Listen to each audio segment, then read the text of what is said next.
A gente vai seguir aqui ainda falando a respeito do nosso judiciário, mas olhando para a Ordem dos Advogados do Brasil, que protocolou hoje uma manifestação ao presidente do Supremo Tribunal Federal, Edson Fachin, pedindo o encerramento do inquérito das fake news, outra polêmica que também circula nos bastidores do Supremo, porque esse processo está tramitando na Suprema Corte há quase 7 anos e, repetidamente, a gente vê novas investigações serem acopladas a esse inquérito.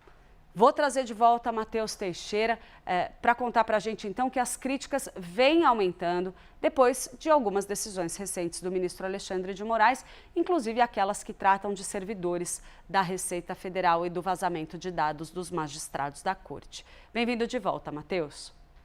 Perfeito, Clarissa. A OAB há muito tempo já vem sendo pressionada a se manifestar acerca do inquérito das fake news e agora deu uma manifestação, enviou um ofício ao presidente da Corte, Edson Fachin, com duras críticas à tramitação do processo. Eles reconhecem que, de fato, o inquérito das fake news nasceu em um momento excepcional, ou seja, 2019 havia uma interpretação de que o então presidente Jair Bolsonaro fazia uma ofensiva contra as instituições e que era necessário, sim, uma ação excepcional para se proteger. A OAB, em outras palavras, diz que reconhece a excepcionalidade do momento, mas essa mesma excepcionalidade que demandou a abertura do inquérito também tem que ser observada no decorrer da tramitação da investigação, não apenas quando ela foi aberta, e isso já passou da conta, já deveria ter sido encerrado, segundo a Ordem dos Advogados do Brasil.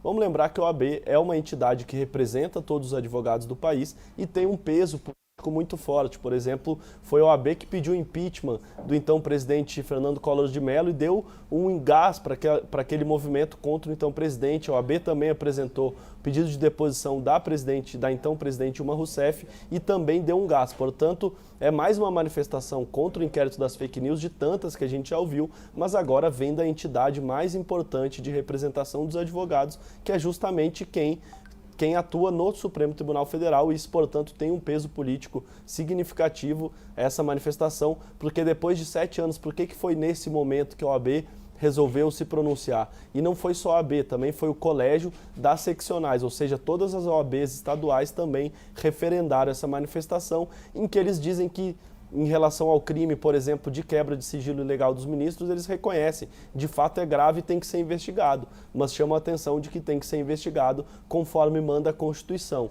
E como manda a Constituição, que a Justiça tem que investigar depois de ser provocada. E não foi o que aconteceu. O que a gente viu foi uma atuação de ofício do ministro Alexandre de Moraes, sem provocação da PGR, sem provocação da Polícia Federal. O ministro sozinho agiu. O que aconteceu lá no inquérito das fake news, na abertura, que foi uma abertura de ofício, ou seja, sem provocação dos órgãos de investigação, mas que o momento excepcional, tudo bem, era aceitável naquele momento que isso ocorresse, mas isso ter perdurado até hoje e mantendo essa atuação sem a provocação dos órgãos de investigação é o que preocupa a Ordem dos Advogados do Brasil, que encaminhou o ofício para o presidente da Corte, ministro Edson Fachin, que deverá dar uma resposta nos próximos dias, Clarissa.